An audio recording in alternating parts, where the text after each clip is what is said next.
Welcome to Hockey Night in New York, where Islanders hockey is always top shelf. Whether you got your start as a Dynasty veteran, a Millbury survivor, or you were born into the Church of Trotz, Hockey Night in New York is your home for all things Isles. Now, here are your eclectic hosts, Sean Cuthbert and Christian Arnold. Ladies and gentlemen, it is Hockey Night in New York. Welcome to the program, everyone. It is Sunday, December 19th, 2021, coming at you live from the Hockey Night in New York studios on Long Island. It is our holiday edition of Hockey Night in New York. We got Brian Compton of NHL.com joining us tonight. My name is Sean Cuthbert. With me, as always, is Mr. Christian Arnold. Christian, how are you? Ho, ho, ho. Wow. Happy holidays, Shawnee. Happy holidays. You got the spirit of Christmas. Yeah. That's great. Love the hat. Thank you. Yeah. It was given to me by someone. Was it? Yeah. What a lovely gift. Yeah. Before Christmas. Could have been a nicer hat. Wow. Could have been a nicer hat. Starting off on a great foot here. I want to welcome you all to Hockey Night in New York on I don't know. Have you Twitch.tv. seen the chat? Everyone's pretty fired up today. Yes, a lot of people coming in hot. Looking forward to it. Today may not have gone as we all wanted, but we're going to try to have some fun anyway. Yes. And start with reminding you that we are thrilled to be presented by RJ Daniels American Bar and Grill, located at 279A Sunrise Highway in Rockville Center. It is the best place to catch the Isles when you can't be at the game. Head down for great food and drink specials, plenty of HD TVs, and in-game sound. Also happy to be sponsored by Blue Line Deli and Bagels, located at 719 West Jericho Turnpike in Huntington, 217 Carlton Avenue in East Islip, with their big grand opening yesterday. Good stuff over there. And Don't of course, get that mixed up with 217 Central Islip. Right, which is oddly enough another deli, which we found out for ourselves yesterday, trying to show up. Yeah. We ended up at the Central Islip location. That was wrong. Then the East Islip, but we made it. Supported Donnie. Great stuff over there. Congratulations to him for opening up the new store. Best of luck. And of course, at UBS Arena in Belmont. They're an official partner of the New York Islanders. Check out the menu at BlueLineDeli.com for all of their great offerings. Yeah. And happy to be sponsored by Ty Technology, a voice-over IP company providing phone services for businesses across the country. If you're tired of dealing with long hold times and the impersonal service of companies like Spectrum, Optimum, and Verizon, give Ty Technology a call at 516-856-7800 for 3 free months of service. And proud to be sponsored by Oyster Bay Brewing Company, creator of the Barn Rocker Session Ale, available at 12 locations at the Islanders' brand new home in UBS Arena, and even more distributors across the country from coast to coast. You can also visit the tap room at 36 Audrey Avenue in Oyster Bay 7 days a week to sample all their fantastic beverages. And remember to get the questions in for the Questions Brewing segment, brought to you by the Oyster Bay Brewing Company. Christian, I guess the Islanders look a little better. They're winning some games, meandering around 500 hockey lately. Some bright spots, some blemishes. What do you say, CA? Well, I think Josh Bailey has not played enough minutes, to be honest with you. I think they could have used him in a couple different scenarios that he wasn't out there on the ice. And these kids like Oliver Wahlstrom and Kiefer Bellis, they're getting way too many minutes. All right, well, it's been real. Hockey Night in New York. Have a great night. Well, actually, Christian, first, I did want to start by congratulating you on hopping on the Brooklyn Nets beat for AM New York. Congratulations. Great stuff for you. I don't know how you're going to stay awake covering all those basketball games, but I wish you the best of luck. Second most popular sport in the world, but okay, not a big deal. Fair enough, but in all sincerity, congratulations. You are now off the Islanders beat, no longer with New York NYI hockey now, but you will still be chiming in. I'm sure. Probably still sharing some coverage, right, for the Islanders for AM New York here and there. I'm sure that'll happen too. And the saddest news of all is that you'll still be here at Hockey Night in New York. That's the best news. I'm the show, baby. So congrats to you, pal. Thank you, Sean. Best of luck, man. That. Absolutely. Very nice of you to say. And joking aside, obviously, I'm kind of in agreement with a lot of people. The fact that Josh Bailey played, and I had to look at it for myself again to get the exact ice time, but to see he played 21:57. He led all forwards and was third on the team, just behind Adam Pellick and Noah Dobson in total ice time for all skaters. Is a pretty incredible situation. I certainly, you look at the power play, there were a couple mistakes that he made that caused some zone exits that weren't what they were trying to do because they were coming out of the offensive zone in the I was about to say the Sharks, the Vegas Golden Knights were able to clear the puck and, kind of limited their scoring opportunities that the Islanders were trying to generate on the power play because they get the one power play goal tonight or this afternoon. Yeah. And then this power plays 2 and 3, not the same juice that they had on their first go around. And it was unfortunate because those power plays came at big moments that the Islanders could have used those goals. So Right. I am in agreement with a lot of people. I know it's pretty crazy to hear.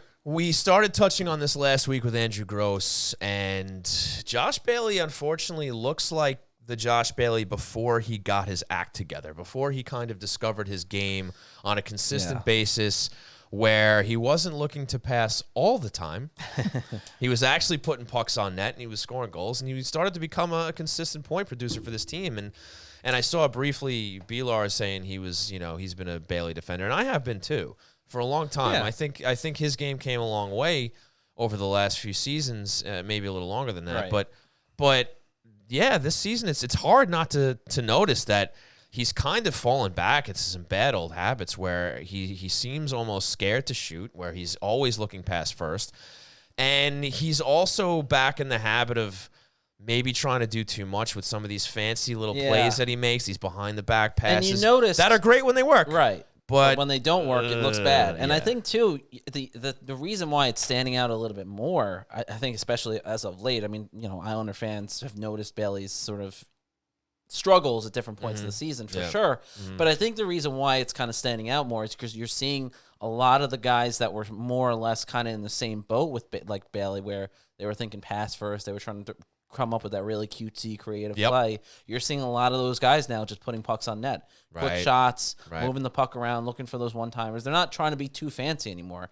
And then you see Josh Bailey, where, listen, I think he's gotten a lot of crap that was unfair. Sure. And I think this season he's gotten a lot of flack for things that are fair this year. Fair. Absolutely. And I think that's why it's standing out so much more now, because all those other guys that were kind of playing that similar game and just trying to be too cutesy, they've kind of gotten away from that. And you've seen it with the success of the Islanders' power play a little bit more. You've seen that with the offense starting to pick up just a little bit, understandably so. Right. They lose to Detroit the other day. They lose to Vegas tonight, this afternoon. Right. With a couple wins sprinkled in there here and there. Right. So the corner is kind of being turned, and that's the problem now, because now the corner is being turned, but at the same time, you're having these games where the Islanders are blowing leads, or they're making these little mistakes, and it's really costing him Late goals against. or those plays like Josh Bailey made over the course of this afternoon, where he's trying to just be a little too cute with the puck, and that's an issue. And when it's leading to turnovers, and when it's leading to rushes the other way, and it's leading to missed offensive opportunities, especially on the power play, which has been hot of late, which is kind of crazy to say when you talk about the Islanders' power play. Right. But it's been consistently going.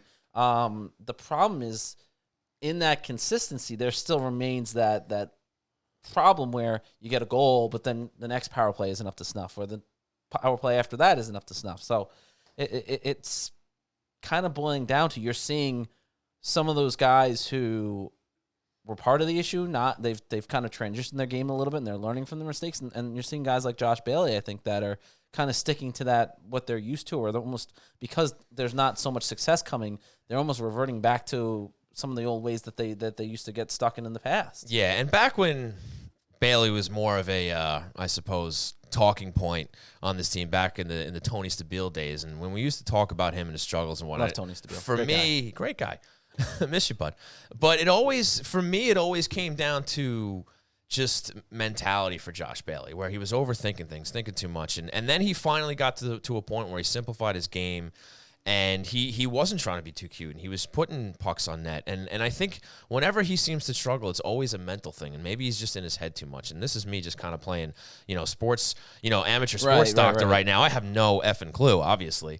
But to me, it just seems like when he ends up in a rut like this, he has something going on upstairs that he kind of just needs to clear out. And because we all know what he's capable of. And, you can talk about the fact that he's into his 30s now, maybe he lost a step. I don't think we're there yet. I think it's more just a mental thing with him, which is why he's trying these cutesy plays that maybe he doesn't need to do, and why he's choosing to force a pass over shooting. That's not physical ability. That's his head. Right.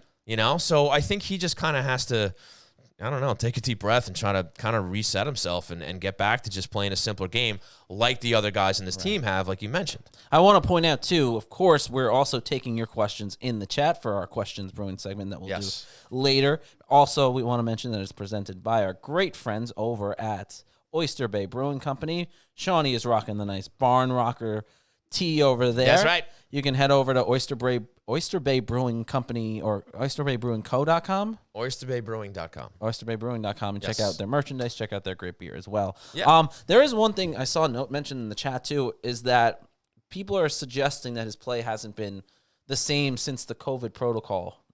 Since he was kind of quarantined, not kind of, he was quarantined in Florida. Sort of for 10 days, for more than a week in Florida in a hotel room. I don't know. I mean, I certainly think we've sort of seen that with certain players. If I remember correctly, Noah Dobson kind of sort of went through he took some time when he came back. Similar thing to kind of get back to where he was. I don't know. I mean, I feel like this is such a polarizing issue in general. Yeah. To kind of say that maybe this has an effect, maybe it doesn't. I don't know. I'm not a doctor. You know, I don't pretend to play one on a podcast either. So it could be. There's a very real possibility that there could be some after effects from his bout with COVID that are still plaguing him. I don't know. But I guess the counterpoint to that would be if he is feeling ill effects from it, why is he getting 21 minutes? No, I mean, it's a great question.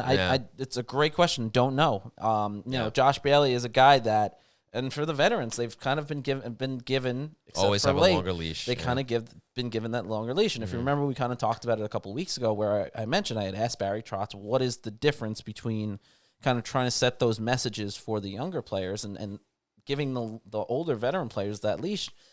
And what it came down to, his explanation anyway, was that they have the pedigree. They have the experience doing it, right? They've been there. They've had these struggles, and they've found a way to get themselves out of it because they've been through so many different scenarios. Now, at this point, though, I don't know if that's the right approach because you have guys like Wahlstrom, you have guys like Kiefer Bellows who are playing really important roles, and they're not playing a lot of minutes, which is interesting. Wahlstrom, I think, is playing more minutes. He has been lately, yes, and we'll talk about that later. He's getting more minutes now that he deserves, but Kiefer Bellows had a hell of a game tonight or this afternoon. He had a very strong showing. He had like 7 minutes and 40 seconds. Yeah, which is crazy when you think about it. So I just don't Sorry, I kicked you, Sean. That's okay. I just don't. I agree with you. I don't necessarily understand where the minute distribution is coming from and why it's being laid out in that way. Right. I think that's the best answer that I can give you. Well, we're going to direct those questions to our good pal Brian Compton over at NHL.com because it's time to bring him on. So, folks, I want to thank you so much for tuning in to twitch.tv/HockeyNightNY and, of course, on your favorite podcast providers. We're going to take a quick break. When we come back, Brian Compton will join us.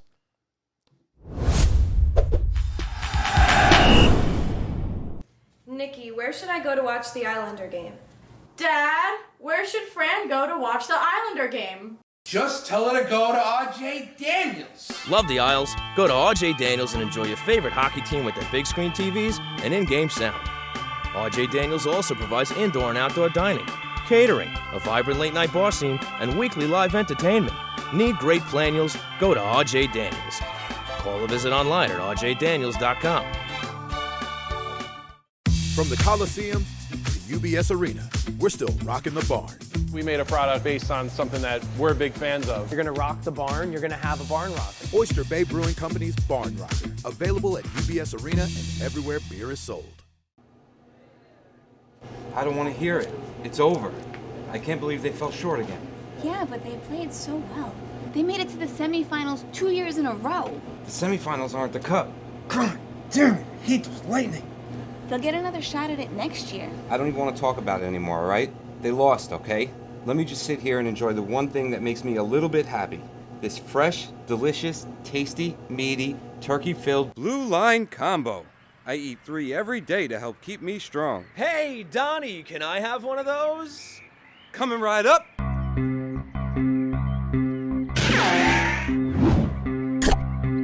Talk about a blast from the Blue Line. Blue Line Deli and Bagels. Our goal is to make you a hero.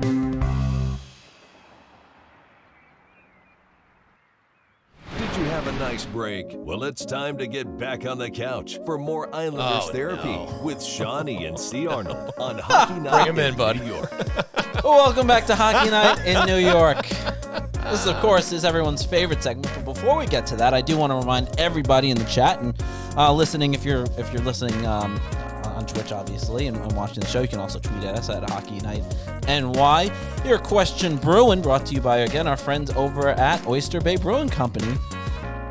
Trying to stall for Sean a little bit because just bring him on. It is part of that everyone's favorite time of the show. On the line, brought to you by Tide Technology, our great friends and partners, Tide Technology. With us is not Andrew Gross, despite the picture that you're seeing on the screen at the moment. With us is a gentleman who has his own sandwich at Blue Line Deli, works for NHL.com, is one of the biggest Kiss fans on the planet, and a former McRib lover. Of course, that's Brian Compton from NHL.com. B-Comp, how's it going, my friend? I'm doing well, Christian. I haven't seen you in what, an hour? It's good to talk to you again. Yeah, I just saw you like 20 minutes ago. Not a big deal. Thank you so much for joining us. We really do appreciate it. I know it's probably been a long day for you. It's obviously been a long one for me. It's been a long day for Sean. He didn't get the right picture in there. He thought you were Andrew Gross. Well, I mean, Andrew's far better looking than I am, so everybody wins if they're watching on Twitch. All right, I'm going to leave that one alone because I'm not sure who I would insult more with that. Brian, thank you so much for joining us. I think I got to start with this question because I think it's the question that's on everyone's mind. It's the question that I'm sure have been in your Twitter mentions all afternoon. I know I got a few with some colorful language. Josh Bailey, he was in the game for 21 minutes and, let's see here, 21 minutes and 57 seconds. That's more than Anthony Beauvillier, Brock Nelson, Jean-Gabriel Pageau, Oliver Wahlstrom, Kiefer Bellows, Zach Parise. What's the deal, brah? What's the deal with him? Wow, I wasn't expecting you to phrase the question that way, so you took me aback a bit. Look, I think it's something that Trotz alluded to about Kiefer Bellows when he was saying some guys have more, what do you say, street value or something along those lines than others? I think, is street cred. Yeah, so I assume Barry's thinking is I'm going to play him as much as possible to help him get out of this funk that he's in, and this is we've passed funk now, about 20 miles back. I don't think anybody has defended Josh Bailey over the past 12 years more than I have, but he's just he does not seem himself whatsoever in any situation. To be honest, the puck just seems to bounce off the stick when he does have it. So I would assume that's why he played as much as he did today. He's got to get it going if the Islanders have any hope of getting back in this race, because the Islanders are famous for everybody's pulling on the same rope when they're most effective, and that's just not the case right now, particularly with Josh. Brian, you think maybe it's a little more than just the puck bouncing off of his stick? I mean, it seems like his decision making is kind of relapsed back to some, I suppose, questionable decisions that he might have made earlier in his career. That's what we were talking about before we had you come on here. Maybe just a mental thing that's going on with him where maybe he's thinking too much out there, and it just seems like he's really looking past a lot more than he should be. He's kind of trying to force him where he has some clear shot attempts. What do you think's going on there, and is this something that he can fix so that he can help this team get some more consistent wins here? Yeah, that's the thing, Shawnee. Like in the infinite amount of times that I've defended Josh over the years, I would always preface, well, he's not doing this, but he's doing this. You know what I mean? And he's just not doing anything right now. There's no way you can't sugarcoat it because it's just the way that the cookie's crumbling with Josh right now. There's not a whole lot he's doing right, if anything. And like I said, he's got to be better if the Islanders are going to get back in this race because they need everybody. And he's a leader on this hockey team. He wears an A on his sweater every night. And, when Kyle Palmieri comes back too, those two guys in particular have to be a whole lot better. B-Comp, I'm curious to get your perspective on this because watching this team the last couple months and seeing how they've played, if you remember back to last year, one of the key things that was so conducive to the way the Islanders played, and it was something that Barry Trotz talked a lot about, was that kind of characteristic of being able to play well in being comfortable in uncomfortable situations. And I think you look at this year, and I think today is a great example of that. The Islanders are 47 seconds away from winning the game, picking up 2 points, a much needed 2 points, and they lose it. They go to overtime. Overtime, and they've struggled immensely in overtime to find a way to win. The shootout is the same story. And I'm curious to get your take on, and is this an Islander team that still seems like it's comfortable playing in uncomfortable situations? Yeah, it's tough because, I mean, every win that they win the rest of the way, if they're going to get back in this race, that win's going to be the biggest win of the year. Right. But this would have been the biggest win of the year for them. Just not having Barzy with the way Vegas has been rolling. I think they could have gained a boatload of confidence had they hung on today. Scott Mayfield's got to get the puck out of the zone. Like, there's no... I don't want to pinpoint everything on Scott, but he was the last guy to touch the puck before it lands on Theodore's stick, and then boom, right, the game's tied. So they've got to be better in their own end in the last minute, especially with the way that they came back, showing a ton of heart. Kiefer Bellows was an animal today that I thought it was great to see him stick up for Andy Green and fight Max Pacioretty. And then he scores the tying goal in the third period. A lot of good things, but then to not get that second point, to be less than a minute away, they've got to get the puck out of their own end. It's just a bad job all around in their own zone there in the last minute. Yeah, no doubt, Brian. It seems like there's been a lot of defensive struggles. We've definitely highlighted that here on the show over the past, basically since the season started, because it's been a struggle. But I did want to pivot a little bit to talk about maybe more of a bright spot on this team, and we talked about it last week with Andrew Gross, and that was Oliver Wahlstrom.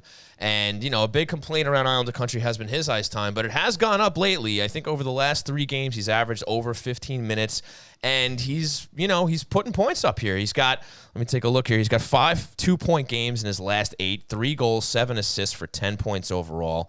He had just over 15 minutes of ice time today. So what are you seeing out of him? And is Barry finally rewarding him? And maybe this is something we'll see a little more consistently where Wahlstrom's going to get some more trust and maybe get put in some more important situations for this team. Yeah, I mean, if they're going to get back in this race, he's got to play more.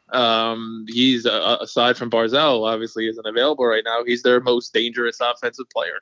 Shift after shift. I mean, I think what stood out for me today, fellas, was his play along the wall with the puck. I mean, he was making some crazy moves. Absolutely. Getting around defenders, bouncing the puck off the wall to himself and stuff. So it was really encouraging to see. I think he's gaining more confidence with each passing day. And he's got to play more if they're going to get back in this race, because he's that and his release is fantastic. We all know that. Yeah. But I think what's more encouraging is the assist that he's getting. Earlier on in the year, it was a ton of goals and no assists or 1 assist. He's finding himself on the score sheet more in different ways, and that's really good to see. This is Hockey Night in New York. This is On the Line, brought to you by our friends over at Tie Technology, and with us on the line is the great Brian Compton from NHL.com. Wow. Checks in the mail, brother. There we go. As long as it clears. It won't. Don't worry. I'm curious to when you look at the way, I mean, it's kind of in vain with the Josh Bailey conversation and sort of the playing of Zdeno Chara still, and certain guys that seem to be struggling in that veteran concept.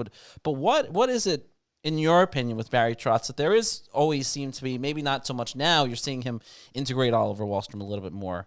You're seeing him give Bellows some minutes. And Dobson obviously has had to take a bigger role with the team sort of by necessity rather than maybe, I mean, I think they feel he was ready, but obviously it was a major necessity with the departure of Nick Leddy. But when it comes to giving these younger players the opportunity to take these bigger roles and these bigger steps, it seems like Barry Trotz does sort of take his time, and he's hesitant to do it, even when it seems like all common logic would say these guys need to play bigger roles for this team to be successful. That's a good question. It's tough to answer. I mean, I think it's just a case of, all right, that's great, do it again. That's great, do it again. And I think it goes back to what we were talking about at the beginning, just the street value or street cred, right, or whatever the phrase that he used. But there's got to be some justification at some point. Why is Josh Bailey playing 21 minutes and Kiefer Bellows is playing 7 when Kiefer Bellows is producing and Josh Bailey isn't? It's got to be more than, well, Josh Bailey has been playing for 13 years. That's why. I mean, I think there's got to be, you got to be rewarded at some point for the amount of ice time that you're getting. And we're not seeing that night after night with these younger kids. I think on the flip side, you're seeing these guys evolve. You're seeing Wahlstrom evolve. You're seeing Noah. I think Noah Dobson in the past month has really stepped up his game and is playing with a lot more poise and confidence, particularly with the puck. Right. And maybe Bellows really starts to get going now with the game tying goal and the fight and everything else today. If he gets rewarded, we'll see how it goes. But it's hard to knock Barry when it's at this. I know it's tough because they're not winning games at the rate that they need to win games. Right. But you're kind of seeing the progression at the same time. If these guys weren't getting better, I think the argument would be stronger. But you're seeing these younger kids evolve here a little bit. And Brian, another younger kid that's evolving right in front of our eyes is Ilya Sorokin. Let's talk about the rise of his game and the fact that he's pretty much wrestled away the starting call here, at least in the immediate right now. Varlamov does get his first win in a long time against the Bruins the other night with a 40-save effort, but you have Sorokin getting back in there today, and I think despite the loss, the shootout loss, I think he was outstanding once again, and the saves that he's making are highlight reel. He's getting the fans out of the seats here. And maybe this is something we see a little more long-term. Maybe we thought it was going to be 50-50 split between these two guys, but maybe Sorokin has established himself, at least for now, the starting goalie for this team. Yeah, he's the number one. I don't think there's any dispute. And that's not a knock on Varley. It was nice to see him perform the way he did against the Bruins the other night, like you said, Shawnee. But this kid has just taken the ball and run with it. It started early in the year with Varley being unavailable. And how many bad games has Ilya had over the course of the season so far? It's what? 1, 2. I mean, it hasn't been obnoxious by any stretch. So, the back-to-back sequence in the second period was just absurd. Yeah. I mean, that could have blown the doors off the game. So, I think it's his job to lose at this point. Varley's obviously going to get some starts. They still have a ton of back-to-backs that we've talked about in shows past. So, but this is Ilya's job to lose at this point. It's nothing against Varley. I think he'll be okay when he's in there, like we saw the other night. But Sorokin's going to be a star in this league. I think he's lived up to the hype. That took, 7 years? It was a long wait. Yeah. Talking with Brian Compton from NHL.com here on the line, brought to you by our wonderful friends over at Tide Technology. And B-Comp today, the return of Robin Lehner to Long Island for the first time since he departed in the offseason a couple of years ago. The reception was, I think, kind of what everyone imagined, but you got the chance to speak with Lehner after the game. What was the sense you got his feelings were to how the Islanders fans recepted him and to sort of the welcome that he was given to come back to Long Island finally after all this time? Yeah, he was kind of speechless. There's nothing fake about Robin Lehner. Nothing. He is one of the more genuine people I've ever spoken to in any walk of life, and that's just the truth. He was floored by the video tribute. He said he got really emotional. He points to the Long Island tattoo on his neck towards the end of it. Just a really cool moment. He loved his time here. I think you want to blame Ilya Sorokin, you can, but if they didn't know that Sorokin was coming, Robin Lehner is probably still here. I mean, I think you can make that argument anyway. So, it's good to see him find a long-term home in Vegas. No more one-year contracts for him. That's great to see. And he continues to perform, which is great. Well, I'm sure they're going to make the playoffs, and hopefully he'll perform and they'll go on a nice run. But I think the thing that Islanders fans should take away, because I spoke with Jonathan Marshall's show as well, and he was saying all Robin talks about is how much he loved it here and how the organization's great, the players, and it's just a wonderful place to play. I mean, that's huge down the road for unrestricted free agents who are looking for a place to play. I mean, after years and years and years of the Islanders not being able to lure anybody, it's nice to see that they have guys speaking well on other teams, speaking well about their franchise, and obviously now they also have a state-of-the-art facility to play in too. So all good things. And Brian, have you ever seen a player in the National Hockey League get a video tribute after only playing one season with the team? Yeah, I want to say yes, just because I feel like they happen all the time now. Really? Yeah, but I probably not. But I just think that the video tributes happen all the time. I think there's probably been like a rental who went on to win the cup somewhere and then left. Wow. I think Billy and Gary they gave him a video got tribute. Yeah, I'm sure it's happened. I'm pretty sure it did. I'm sure it's happened before, Shawnee, somewhere. But you guys know what stands out here. I mean, how he was embraced after telling his story. from the like he said today, from getting a standing ovation at the first exhibition game. Like, he just felt the love right away, and it's just a relationship that's never ever going to go away. It's remarkable. Yeah, it's some story, Brian. It's pretty awesome, and I love the fact that he was able to develop such a great relationship with the fans and the team here. It was something very special for sure. But to just reel it back to the Islanders, they're 8-12-6 now, 3-2-4 for December, so over hockey 500. I guess that's something to be happy about. But here they sit. They're 11 points behind Detroit with 5 games in hand for that last wild card. Maybe you focus in a little bit more on Boston because they have an even amount of games played. They're 8 points behind them.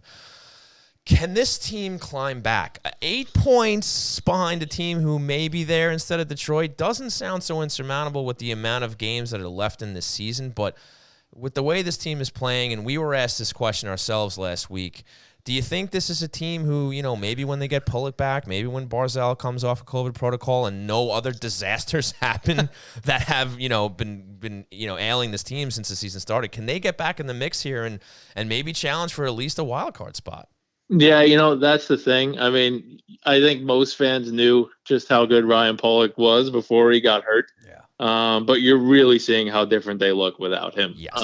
He's so good. I mean, I know he hasn't put up the points that everybody wants, but he is so good defensively. I think one of the keys when he does come back, Shawnee, he's got to play with Adam Pelech again. I don't think I agree. I don't think they look the same when those two guys aren't playing together for whatever reason. And maybe it's because they play 22 to 25 minutes a night together when they are together. Right. And that's a large chunk of the game. But I think that's a key. I think Robin Salo has to evolve here because I think they're in desperate need of another puck mover. Yeah. I know what Christian said, and he's right. You've seen Noah Dobson evolve here a little bit more out of a necessity than anything else without Nick Leddy. But I think if Salo can have the kind of second half that Devontae's had a few years back, I know that's asking a lot, but they need it. I mean, I don't think there's any way around it because Zdeno Chara, and everybody knew this when they got Chara, he's just not the player he was 10 years ago. Right. And I don't think it would be fair to expect him to be the player that he was 10 years ago. But and a lot of things have to click up front. Josh Bailey has to be better, like we said. Kyle Palmieri has to start scoring goals when he comes back. He just has to. And Barzal probably needs to shoot the puck a little bit more when he comes back. And I think we started to see, hopefully Matt Martin's okay here moving forward, but I think we started to see that fourth line look more like themselves in this last little stretch. Yeah. And that has to happen because they just aren't the same team when they're not functioning the way that they're supposed to be functioning. So it's asking a lot, all these things that I just mentioned, but I think they're capable. And I think they're going to get the goaltending that they need to get back in this race. It's just a matter of all these other things that I was talking about come together. Brian Compton making a lot of good points there. I want to point out the best point he made of all of that is the phrase that he used in the middle of that answer was, Christian was right. God almighty. So I just what do they say about a broken clock? Brian Compton here on the line with us, brought to you by our friends over at Tide Technology. And B-Comp, you know the drill. You've been on the show before. We do tend to like to end every show with a random question. Every segment. Every on the line segment, not every show. Well, every on the line right. show. Everyone Let's knows just what clarify I mean. for the audience. Everyone knows what I mean. Jeez. If people listen long enough, I think they get Jeepers, Christian. But if you don't forget, we've asked B. Compton about his favorite Kiss song. We've asked Molly Walker about her favorite press box meal. We've asked Andrew Gross something about music, I'm sure. Yes. Got a long-winded answer on one of those. It was great. That's right. Oh, yeah, that was like a 10-minute answer. We had Joe Pantorno from AM New York came on and gave a 20-minute plug for his wife's cooking. Yes. Wow. Cooking, baking something thing. Else, dude. Yeah, it's something else. But B-Comp. So today was my last game covering the Islanders, and how much are you going to miss me? No. That wasn't going to be my question. My question was going to be, since I wanted to give B-Comp one last shot. Uh-oh. You've had a lot of good quips over the years that I've covered the team. Some very funny lines. I'll give you that. Wow, look at that. If you've had to think back about your favorite insult you've ever tweeted at me, is there one that stands out in your mind? Maybe it was only like a week ago, but I think the I'm a little teapot one was pretty damn good. That was pretty good, Vico. That was good. I mean, that was really funny. Let's be honest. It was funny. It was funny. All right, there you go. Well done, Vico. Well done. Brian Compton, NHL.com. You can follow him on Twitter at bcomp NHL. Yeah. Appreciate you coming on here on the line. Brought to you with us. Brought to Well, you hold on. Yeah. Before you let me go. Oh yeah. Sure. I just want to say, and this is in all seriousness, I am very proud of you, buddy. There are a lot of people who think it's real easy to do what we do, and some of them go as far as to pretend that they're doing what we're doing. Whereas you have scratched and clawed your way to get to where you are, and I'm just really proud of you, buddy. And I'll miss you, but hopefully I'll still see you around a little bit. I will definitely miss you and the camaraderie that we've had over the last decade. Though, and that's not even an exaggeration, because B-Comp has probably known me since I was 17. That's how long it's been. I think Christian was sick at school one day. I had to go to the nurse and pick him up. That's right. B-Comp definitely got me out of some detentions, if I remember. You wrote some notes for you. That's right. Yeah. Forged a couple signatures. Yeah, forged a few permission slips for him to go on field trips. Your kids might find that interesting to know. I might have to. Amazing. B-Comp, I appreciate the kind words, and we appreciate you as always coming on here. It's always a blast when we get to chat hockey with you. All right, boys. Niles. Have a great rest of your night. Appreciate it. Merry Christmas, Brian. Talk to you soon. Yeah, same Merry to you guys. Christmas. Take care, man. Bye-bye. All right, Compton, folks. NHL.com. Boop, boop, boop. The great Brian Bing bong. Yeah, so a little hope from Brian Compton. Yeah. He thinks they can get back in the mix. And 8 points isn't a lot, man, if you're looking at the Boston Bruins. I mean, is it a lot for an Islander team with the way they're playing lately? It might be. It might be. Because we're still not seeing that team from the last couple of years. And until we do, it's going to be, can they do it? You know what I mean? But they are slow. I mean, look, as we've said, they hit bottom. So, the bar's been lowered a lot. But they have improved. They're winning the odd game now, but they're going to have to obviously do better than a game over 500 over a 6 to 8 game stretch, whatever it was, where they're going to have to close out games against. I mean, today was close to a mirror image of that Predators game. Yeah. Where they came back from behind, they took the lead, they couldn't hang on to a 1-goal lead in the third period, and instead of losing in regulation like they did against the Predators, they stretch it out into a shootout loss, and they get a point. Fine. But those are 2 points, really, that they should have had. They played well in both games. 100%. And yes, Sorokin did bail them out a lot today, for sure. But I still think the Islanders are playing a better game. I think they looked great against Boston. I was tweeting about it. They looked hungry. And you could talk about whatever Bruins were out on the COVID protocol. But I just think as a whole, the Islanders brought a good game that night. They looked like they wanted that game. They just looked like they had a lot more energy that night than they had previously. And I think some of that carried over into today. So I do see some encouraging signs from this team that maybe they can kind of start stringing some points together. But obviously, as everybody knows who's paying attention, they're still going to have to do better than what they're doing now. There's still a lot of blemishes in this game, and I think Brian definitely hit it on the head with Pulock. They need him back because the defense just hasn't been that revered defense that this Islander team has had and kind of boasted about or been able to boast about over the last few years, keeping the goals against down, minimizing mistakes. We're still seeing those coming in, and it's probably because you're getting this ice time on the defensive side spread amongst these guys that maybe need to have their minutes reduced a little bit by having Pelech and Pulock together and getting them munching minutes. And hopefully that'll help. I mean, you have Anders Lee, who's playing really well. He's been putting up a lot of points lately. He's scoring goals. The power play, as you mentioned, looks good, or better, we should say. They've climbed out of the basement. They're 26th overall now, and I think they were at 31, maybe even 32 not too long ago. So that's improved. Their penalty kill is one of the bright spots still for this team. They're 7th overall. So they have some things to work with here. Things have looked a little better, but there's still room for improvement. Always room for improvement. Always room for improvement. Anything to add? No, that's it.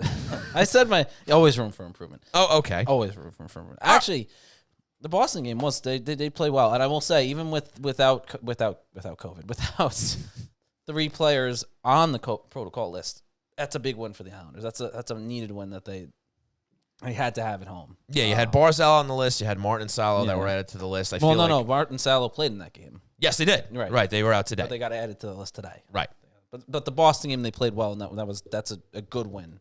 It's a good one. Yeah, no, that was a very good one, a much-needed win. And it made that point differential between them and a wild card look a lot better. Instead of 12 points, it's 8 points because they got those 2 points in regulation. So they're still alive, but they really need a jolt of energy here to get back into it. And, I did see in the chat, I might as well address it because it kind of ties into what I'm trying to say now, rather than save it for questions. Bruin was the Olympics. And I don't think that's happening. I don't think the league. I know there hasn't been a formal announcement. I think it's all but set in stone. They're not going to go. Yeah, and with that in mind, I think that's something that sure it could benefit a lot of teams in this league, but the Islanders in particular. I think if Matt Barzal might have gone out there, if Adam Pelech might have gone out there, it's good that they're not. We don't know if they were going to make the Team Canada or not, but it would be a disaster out there with all the COVID stuff going on right now. So, and I think. Maybe they'll use that time that they were going to break. Right. Where we talked about this, where maybe to, kind of play some of these canceled or postponed games and stuff like that. And I think that's something that can benefit the Isles for sure. And if they are starting to come out of the slumber that they were in, I think any time off maybe isn't the best thing for them. And maybe they just need to start, getting into these games. They had that road trip in the beginning, and maybe just start playing some consistent hockey and hopefully putting up some points. Yeah, no, I agree. I just don't see any sort of feasible way that the Olympics can happen. I think the players are kind of coming around to realizing why it's a bad idea. I've also been someone that's never really bought into the idea of that the NHL players need to go to the Olympics or that it benefits the sport in any way or there's any carryover from people that casually watch the Olympics during or casually watch hockey during the Olympics to watching the NHL. It's just, it is what it is. But, the players love to go. They fought really hard to do that. And it's unfortunate for them, I guess, because that's something they really take pride in, that sort of once in a lifetime opportunity that go represent your country in the Olympics. And I get it, but at the same time, from a league standpoint, to shut down the league for 2 weeks, to shut down for owners to have to worry about guys getting hurt or injured or something happening and everything that's going on with COVID again, it's just not worth the risk for the players to go. And I think everyone's kind of wising up to that because you're seeing the NHL look and go, we have to put more protocols in place to prevent the spread, although it's not. You just saw Detroit. They had their season paused. Boston's season's been paused. Calgary's season been paused. You have all these teams, and it seems inevitable, too, that at some point the league is going to pause itself, especially if they're... It's getting ugly, man. Especially if they're getting to a point where it's saying, we're going to have a month, 3 weeks in February that we're not going to the Olympics. We can try and work these games back out and work with these arenas to rebook them. Right, or even use this already scheduled pause to get these guys back from COVID protocol. And I mean, they've already enhanced, as they said, the way that they're handling COVID again. So maybe now with those enhanced procedures or what have you, now these COVID cases will be maybe a little fewer and further between, you would hope. Yeah, I mean, that's a whole other conversation. I think I think there's a few factors in play. And I saw someone put in the chat, go back to the bubble. It's not. I don't foresee that happening. I agree. Well, there's too much logistics to go into that. They'd have to pick. Well, that's not even the point. You know how much hockey-related revenue they'd lose by not having fans in the stands. By not, it's and at the end of the day, the owners, as much as the owners are going to say they care about the players and the health and safety, and you know what, to give them the benefit of the doubt, I'm sure they do, right? Because they're people, and they understand that there's people, the real people on the other end of this, right? So. But at the end of the day, too, this is also big bucks and big business. And you have to remember, the NHL lost a ton of money playing the COVID bubble playoffs in 2020. Right. And then they lost a lot of money when they started the season without fans. Yeah. That was a huge And they played a reduced amount of games. Yeah. That was a huge loss to the hockey-related revenue, which the players get and which the ownership gets and which the league gets. So at the end of the day, that's a big part of it, too. And I understand the idea of, all right, well, you want to see hockey being played, and the bubble makes the most sense, and it's got to be the only way to do it. Maybe. I don't play a doctor. I don't have all the answers to that. But at the end of the day, money is also a big factor into this, and losing millions and millions of dollars again to go into a bubble or lose millions of dollars in hockey-related revenue, That's part of the conversation, whether you like it or not. That's part of the conversation. Well, look, I mean, we we're raised some skeptics about just the Islanders even playing those games to start in UBS Arena after you had 8 guys on the list. Like, was that money driven? Was that because they wanted to get the money out of the gate after being on the road for 13 games? It's a valid question. We don't know whether that's the case or not.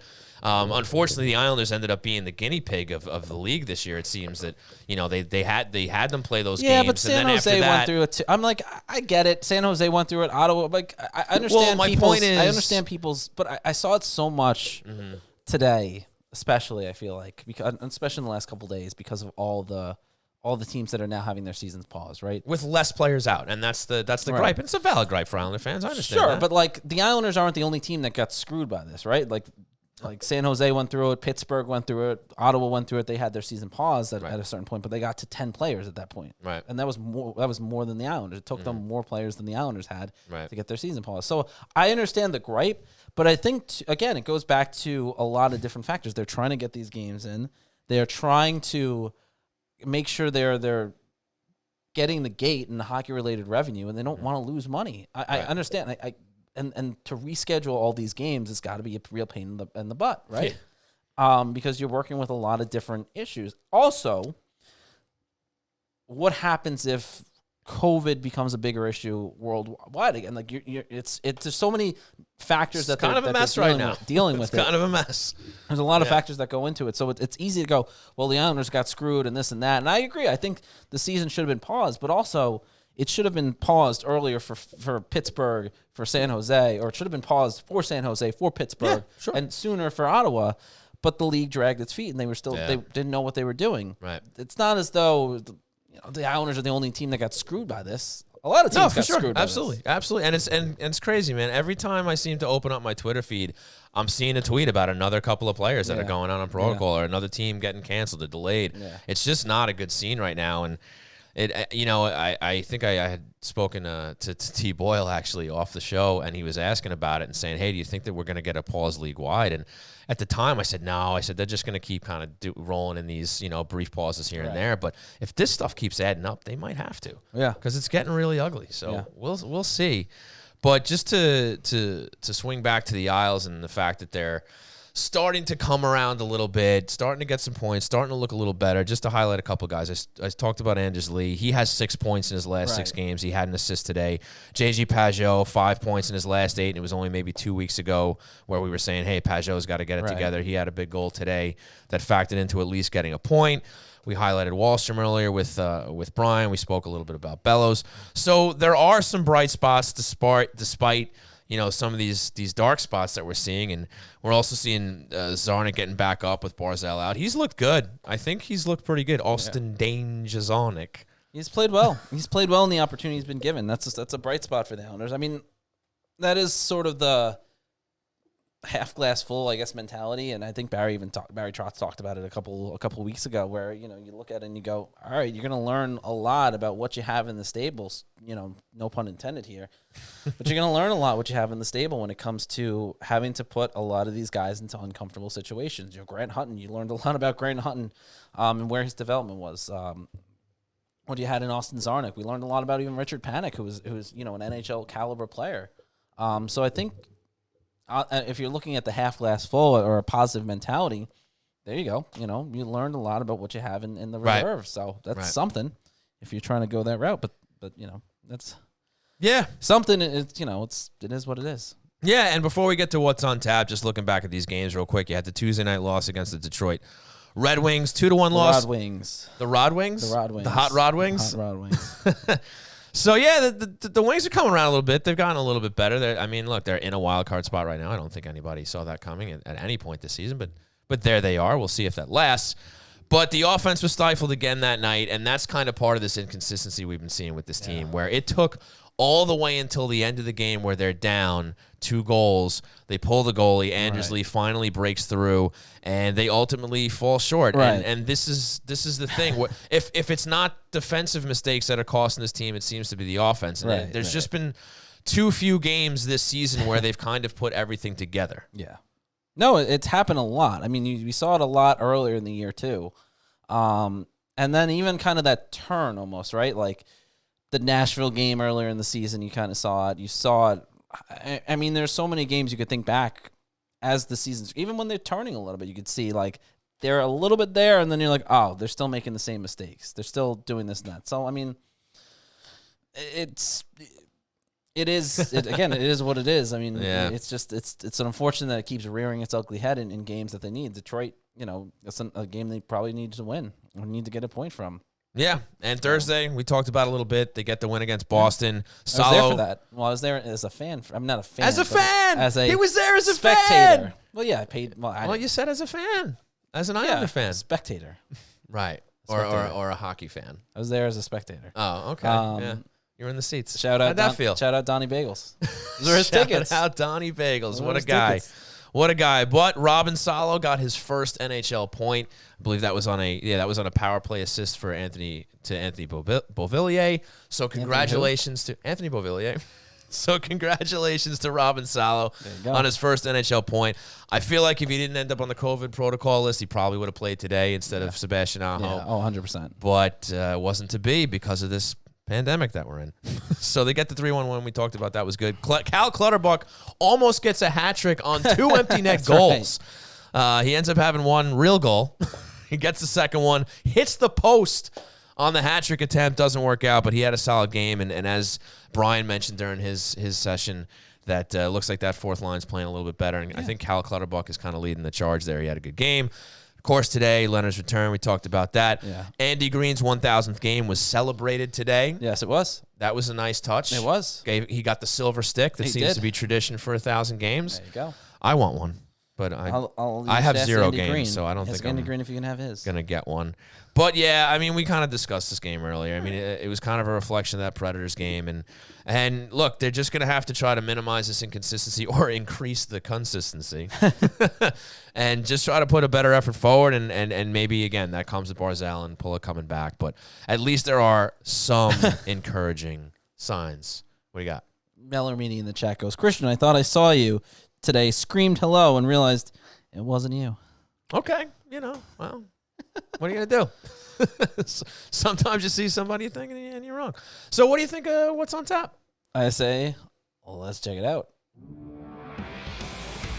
And now, it's time for What's on Tap, brought to you by RJ Daniels, American Bar and Grill. So, Christian, aside from the holidays, what is on tap here at Hockey Night New York for the New York Islanders? Well, the Islanders will allegedly play the Washington Capitals on Thursday. We already know they will not 23rd. play the Canadiens tomorrow. They will not play the Canadiens tomorrow. Right. They announced as the Islanders were going to overtime, the National Hockey League announced that they were prohibiting cross-border contests That's a problem. until after Christmas. Mm-hmm. From my understanding, appears that the Canadians, at least here in this scenario, were not thrilled about the idea of having to cross the border. Something happens. Okay. There's restrictions going back into Canada right around the holidays. It would have been a big issue for them, the guys that want to spend time during the Christmas break with their families. So, from my understanding, that was kind of where I think a lot of teams were not happy about having to go to anywhere inside the United States, or I'm sure vice versa. Yeah. If God forbid there was a COVID outbreak or there was one or two guys that had to quarantine in place and get stuck somewhere without their family. So I think that played a big part in it. Montreal continued to kind of push their departure date back to they weren't going to leave for New York until tomorrow. If that game was being played, they were going to leave Monday morning. Okay. So it wasn't too much of a surprise. It seemed to be more a matter of when it was going to get canceled or postponed, I should say, than if it was going to get postponed. And now Thursday's game against the Washington Capitals kind of has the same feel to it. I wouldn't say that I think it's going to get canceled. I say it seems like there's an if there. What's your over under there? What do you think? Thursday get played? 70-30, I think that it happens. That it gets played, yeah. Okay. But I think there's a chance that it could get postponed. We got anything else coming up this week after the Caps on Thursday? No, it's Christmas on Saturday. They do play the Buffalo Sabres, the Sabres. On Monday, December 27th. Okay, so essentially one game on tap for the New York Islanders. Yeah. Now that tomorrow's game against the Canadiens was canceled, another struggling team in the National Hockey League after their run to the Stanley Cup Finals last year. They are in a bit of a mess, a bit of upheaval over there, too. They made some changes over there. They did. So it would have been interesting to see how those changes would have impacted that game. But we will never know, at least until later in the season. Not until later in the season. Yeah. That was What's on Tap, brought to you by RJ Daniels, American Bar and Grill. Yes, it was. That was What's on Tap, brought to you by our friends at RJ Daniels. Christian, would you like to swing right into the hero of the week? Do it. We're rolling here, so let's do it, folks. Let's do it. Want to thank you all once again for tuning in to twitch.tv/HockeyNightNY and on your favorite podcast providers later on. We're going to take a quick break. We'll be right back.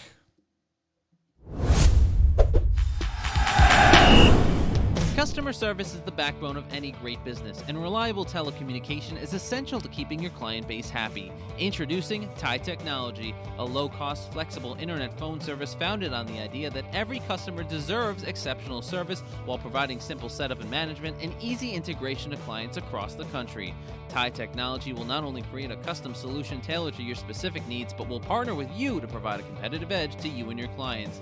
And if you need support, you won't be routed to an automated call center in another country. You'll get a live representative that had a personal hand in building your account. So Islander fans, if your business is looking for a change from companies like Spectrum, Verizon, or Optimum, Ty Technology is offering 3 free months of service for any of its affordable packages.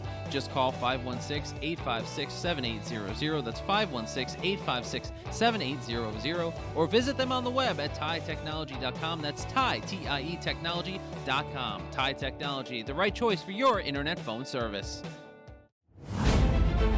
Ladies and gentlemen, when you hear this song, that means it's time for the Hero of the Week, brought to you by the Blue Line Deli and Bagels half-price hero, which this week is the B-Comp-Q in celebration of Brian Compton joining us on the show tonight. It features boneless ribs, barbecue sauce, pickles, onions on a hero. Get it for half price all week, starting tomorrow. That is Monday through next week, where we will announce a brand new half-off hero. Stop on in and mention Hockey Night in New York for half off the B-Comp-Q.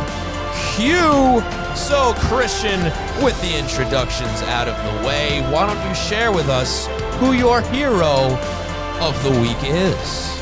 Well, thank you, Shawnee. I appreciate that kind gesture to allow me to go first. It's very always kind of you. Yeah, sure. I did want to just announce a little bit of breaking news here that just came down from the National Hockey League. The Toronto Maple Leafs wouldn't have played, I think their games probably would have been canceled Thursday if it hasn't already. I believe it is. But they are pausing all team activities through the holiday break. Wow, another one. So they will be pausing their team activities. Getting dicey. But as far as the hero of the week goes, yeah, give it to us. My hero of the week is Sean.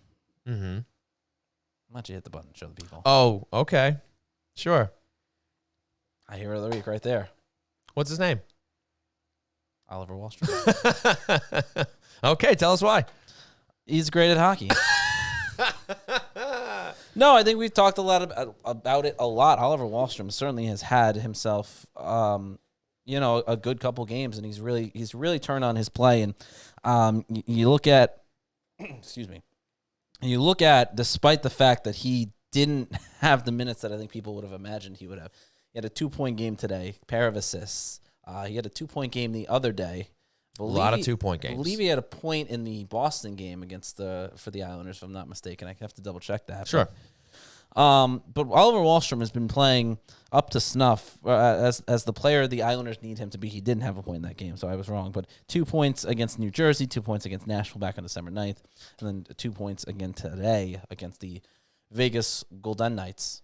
The Golden Knights. The Golden Knights. Okay. So there's Christian's hero of the week, and mine is none other than Pascal Clutterbuck.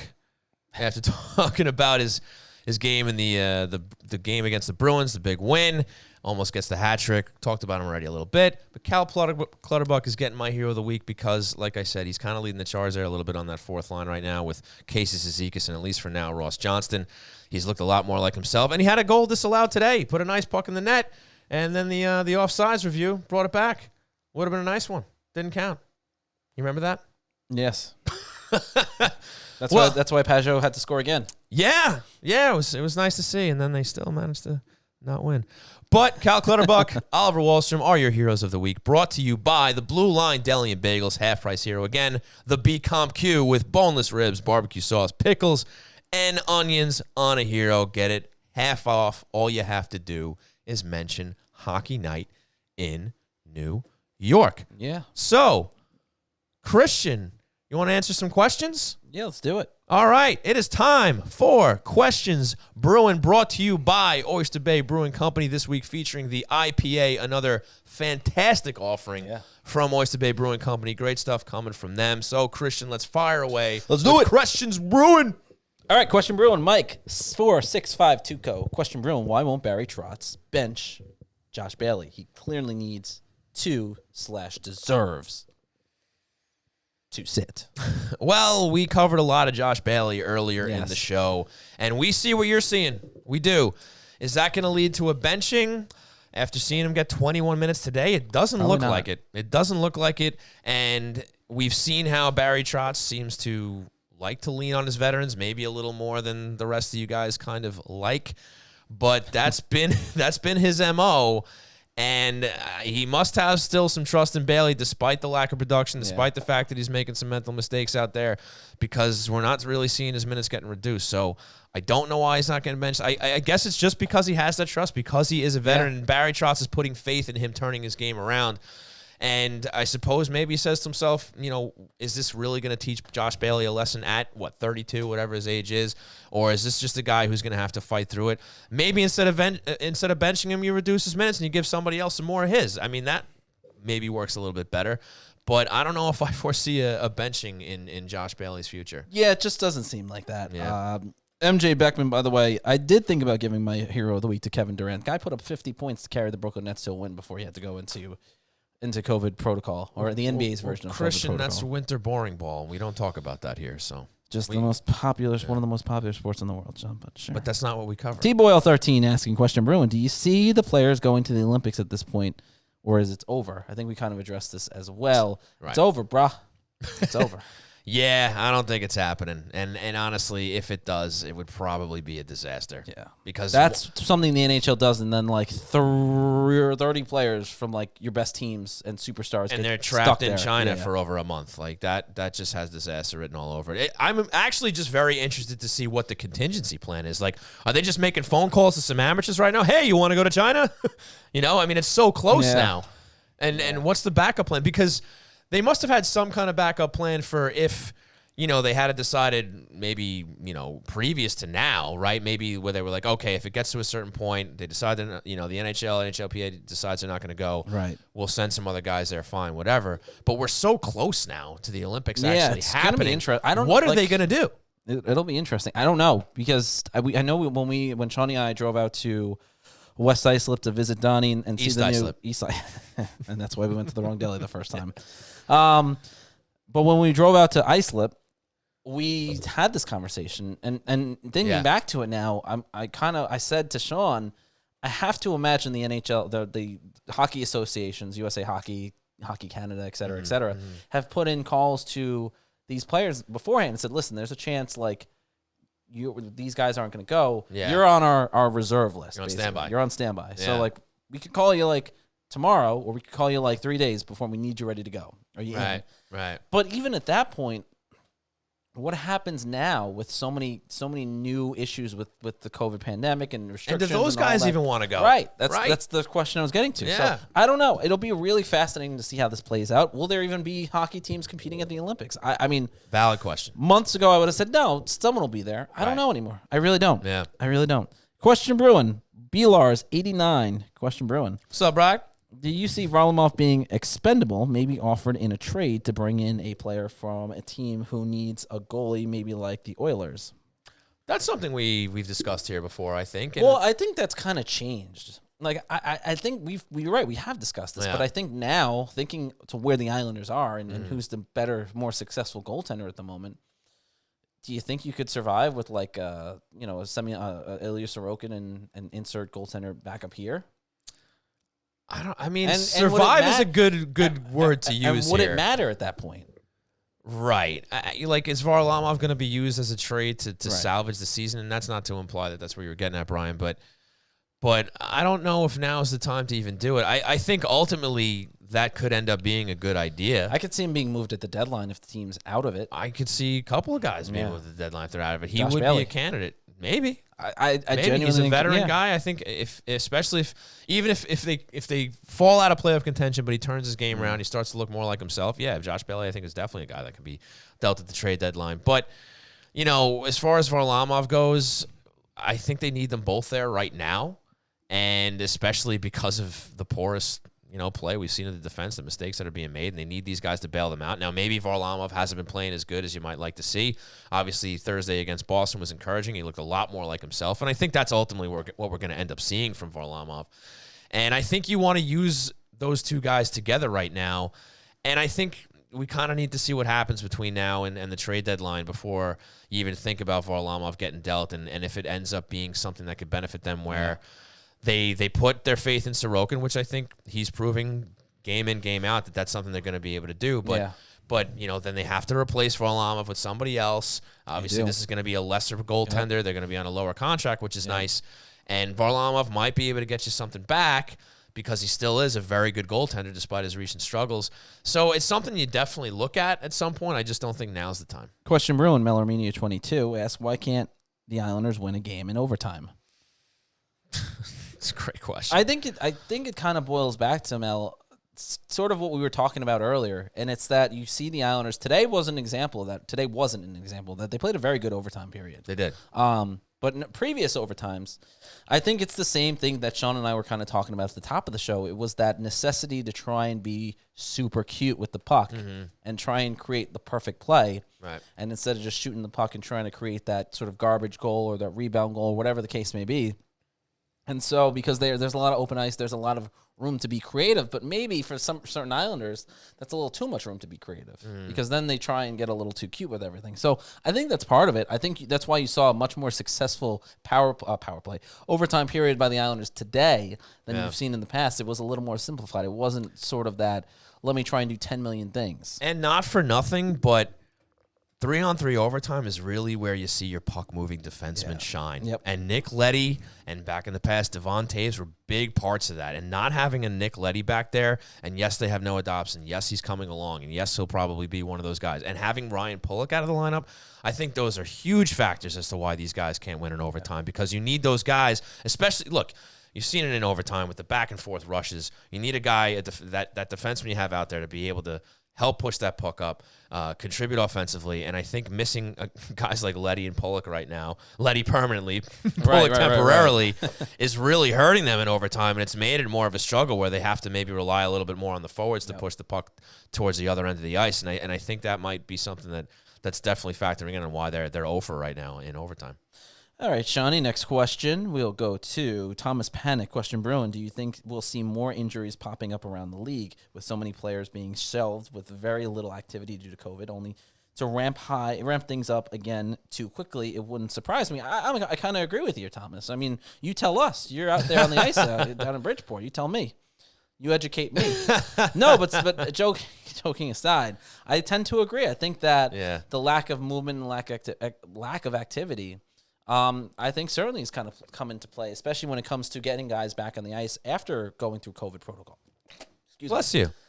Speaking of that, but it's the same thing. Like you think about it at a training camp, and you talk to so many coaches after a while that you try and get a sense of what their style is that first couple days. Do you go really hard and ramp it up, or do you ramp it up slowly? It's the same kind of question because then you're having guys who are quarantined basically in a room by themselves for 10 days, depending on how long and how, the necessity of everything that's going on. That definitely, in my mind anyway, can procure or prohibit, I guess, them getting back out there right away and being at the level that they were. It's the same thing as coming back from an injury. There's a progress, a protocol, if you will, of how quickly you come back. And I think you've seen even the Islanders trying not to rush people when they didn't have to get there on the ice. And Barry Trotz, I think, kind of begrudgingly started doing it because the Islanders were in such deep, they were in such a bad situation with how many players they had out because of COVID, because of injuries, that once someone was clear and ready to go, they needed to get them back out on the ice. So I agree. I think it definitely it can play a factor into it. With you there. What do you got? Great. And Jeremy 13 question brewing. What is Bailey's long-term future with the team? How about Varlamov? Congrats on your new gig, Christian. Oh, thank you very much, Jeremy. I appreciate that. You want me to take this one? Yeah, go ahead. I was just talking, so. Well, as I literally just said, I wouldn't be surprised if he's a trade deadline candidate if they cannot get back in the mix. If they do, I don't think he's going anywhere. And look, I mean, for better or worse, whether you agree or not, it looks like Lou and Barry like their veterans. They like their leaders, and they like the camaraderie that this locker room has. It's something that's talked about by everybody within the organization, and I think Josh Bailey has a lot to do with that. So I would not be surprised if Josh Bailey retires an Islander eventually. But that's not to say that Lou Lamoriello isn't the type of guy that's willing to unload a contract or a player that has had such close ties with this team for so long. I mean, look, if he sees a deal there that's going to benefit this franchise, he'll make it. I ultimately think that Josh Bailey retires a New York Islander, but I do also believe that there's a window for him to be dealt if Lou Lamoriello thinks it's necessary. All right. Question brewing and Jeremy again asking, with all of the issues losing guys to protocol if teams miss playoffs because of it, do they revamp the draft lottery for this year? I say no. You say no? I say no. I don't think so. I don't think so either. And just to address the Varlamov part of Jeremy 13's question, I think Varlamov will. I think he will ultimately be dealt, whether it's during this year, which I think is less likely. Maybe this offseason. Maybe this is the summer where Lou Lamoriello tries to get something for him. Now that we're really seeing what Sorokin can do, kind of taking the reins from Varlamov here as a starter, and maybe you use that cap space towards something else, maybe something on the forward end, maybe something on the defense end, and perhaps bring in an asset that's going to help this team. So I don't necessarily know if Varlamov is going to finish out his contract with this team because he has another year after this year, right? Yeah. So I think maybe this summer is where we see Varlamov dealt.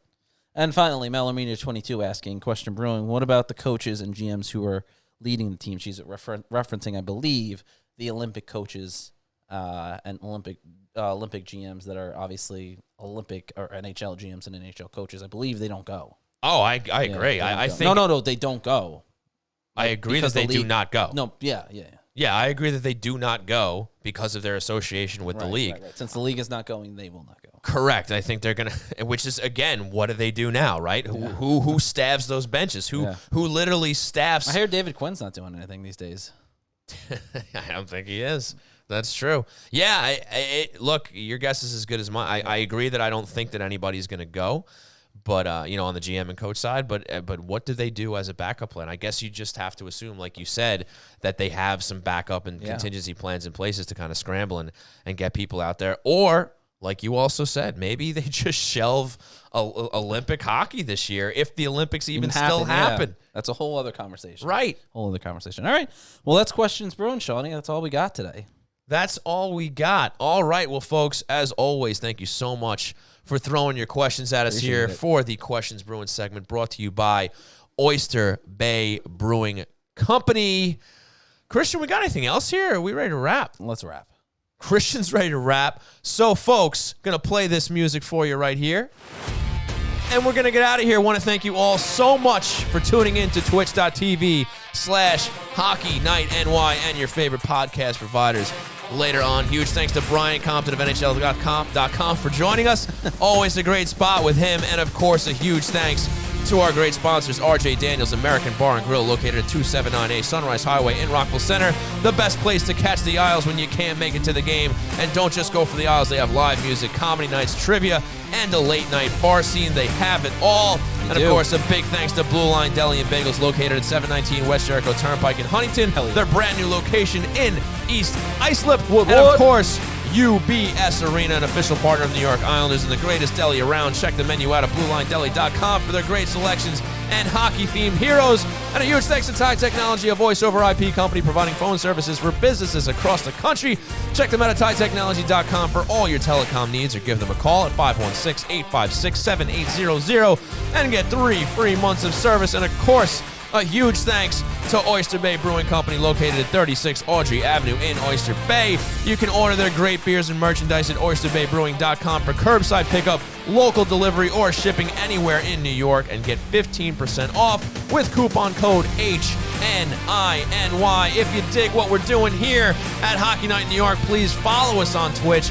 Make sure you rate, review, and subscribe over your favorite podcast providers.